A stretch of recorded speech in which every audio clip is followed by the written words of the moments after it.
Money laundering और आतंकी funding पर निगरानी रखने वाली वैश्विक agency financial action task force (FATF) online और क्रेडिट कार्ड के ट्रांजैक्शन में और पारदर्शिता लाना चाहता है और इस दिशा में पहल शुरू हो चुकी है। वित्त मंत्रालय सूत्रों के मुताबिक FATF चाहता है कि क्रेडिट कार्ड से ट्रांजैक्शन होने पर खर्च और प्राप्त करने वाले दोनों की पूरी जानकारी आसानी से उपलब्ध हो। एक ऐसी प्रणाली विकसित की जाए जिसकी मदद से रियल टाइम में ट्रांजैक्शन करने वाले और प्राप्तकर्ता के बारे में जरूरत पड़ने पर जानकारी मिल सके। कई क्रेडिट कार्ड बैंक खाते से भी नहीं जुड़े होते हैं, इसलिए खर्च करने वाले की पूरी जानकारी हमेशा आसानी से नहीं मिल पाती है।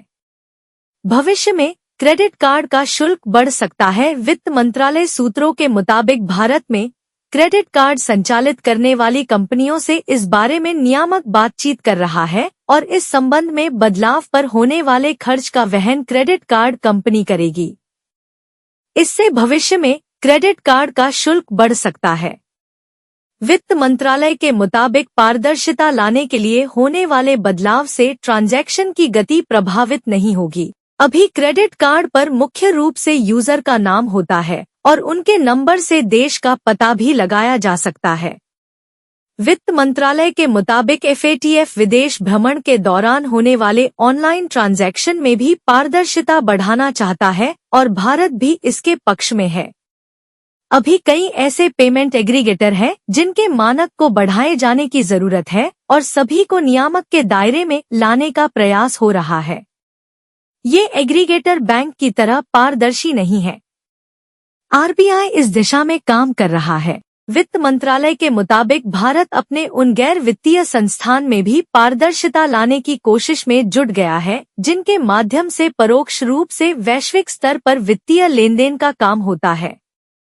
मंत्रालय के मुताबिक ज्वेलरी की खरीद फरोख्त, कैसीनो, चार्टर्ड अकाउंटेंट फर्म जैसी संस्थाओं के माध्यम से वैश्विक स्तर पर वित्तीय आदान प्रदान होता है। भारत आतंकी फंडिंग का शिकार FATF 40 देशों का समूह है और इनकी सिफारिशों पर अमल नहीं करने वाले देशों पर वैश्विक स्तर पर वित्तीय प्रतिबंध लगाया जा सकता है। यह समूह सदस्य देशों की वित्तीय प्रणाली का मूल्यांकन करता है। आगामी 19 सितंबर को भारत की वित्तीय प्रणाली के मूल्यांकन पर FATF रिपोर्ट जारी करने जा रहा है।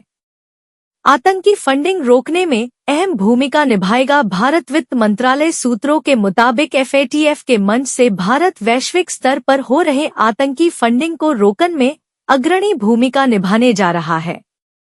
वित्त मंत्रालय के मुताबिक भारत आतंकी फंडिंग का शिकार रहा है और भारत ने आतंकी फंडिंग के मॉडल पर काफी काम किया है और इस प्रकार के फंडिंग रोकने में सफलता भी हासिल की है।